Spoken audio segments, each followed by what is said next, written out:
శ్రీ గణేశాయ నమః. శివాయ గురువే నమః.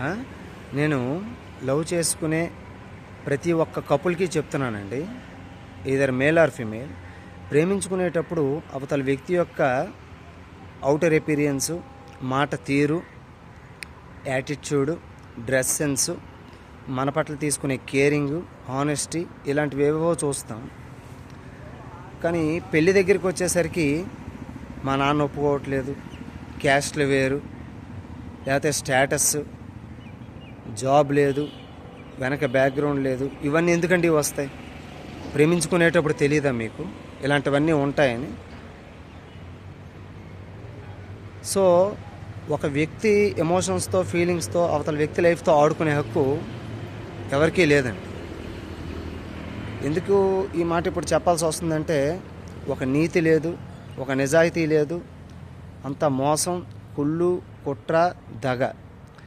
ఏ వ్యక్తి అయితే మనకు మంచి చేస్తాడో, ఏ వ్యక్తి అయితే తన పర్సనల్ లైఫ్ని, ప్రొఫెషనల్ లైఫ్ని మన కోసం తాకట్టు పెట్టి తను ప్రమాదంలో పడతాడో, అవమానాలని, అన్ని రకాల వైలెన్స్ని భరిస్తూ మన కోసం తను బలైపోతాడో, అలాంటి వ్యక్తినే మనం ఈజీగా మోసం చేసేస్తున్నాం. ఏమంటే ఏదో మనం చేసిన తప్పుని ఏదో కవరింగ్ చేసేస్తూ ఉంటాం. సో ఎవరు గమనించినా గమనించకపోయినా ఇది భగవంతుడు గమనిస్తున్నాడండి. మన పెద్దలు ఎన్నో వందల సంవత్సరాల క్రితం అందుకే చెప్పారు, కలియుగంలో ధర్మం అనేది ఏకపాదంతో ఉంటుంది, ధర్మం తగ్గిపోతుంది, ఒకే పాదంతో నడుస్తుంది. వాళ్ళు ఎన్నో వందల సంవత్సరాల క్రితమే ఇది గమనించి చెప్పారు. సో ఒక్కటి గుర్తుపెట్టుకోండి, వ్యవస్థలో లోపాలు ఉన్నాయి, సమాజంలో కొంత చెడు అనేది ఉంది, దాన్ని నేను కాదనట్లేదు. కానీ మన ఆనెస్టీ, మన తాలూకా ధర్మం ఏమైంది? ప్రేమించేటప్పుడు గుర్తుకురాని పేరెంట్స్ కానీ, ప్రేమించేటప్పుడు గుర్తురాని స్టేటస్లు, జాబులు, బ్యాక్గ్రౌండ్లు కానీ పెళ్లి చేసుకునేటప్పుడు ఎందుకు వస్తున్నాయి? ప్రేమించేటప్పుడు క్యారెక్టర్ అని, అదని, ఇదని ఏవో ఇవి చెప్తాం కదా, పోయిట్రీలన్నీ ఏవో పెద్ద నీతులు చెప్తాం కదా. మరి పెళ్లి చేసుకునేటప్పుడు అవన్నీ గుర్తుకు రావా?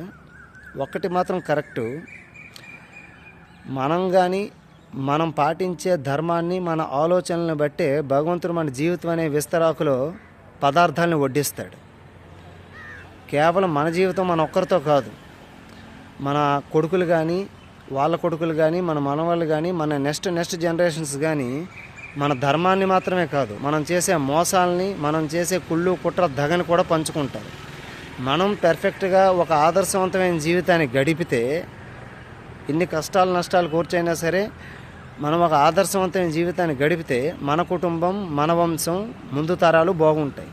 అలా కాకుండా మనకి మంచి చేసిన వాడిని కూడా వాడు ఆపదలో ఉన్నప్పుడు, వాడు అవసరంలో ఉన్నప్పుడు వాడిని విడిచిపెట్టేసి, నడి సముద్రంలో వాడిని విడిచిపెట్టి వాడి చెయ్యి వదిలేస్తే, ఒకరికి అన్యాయం చేస్తే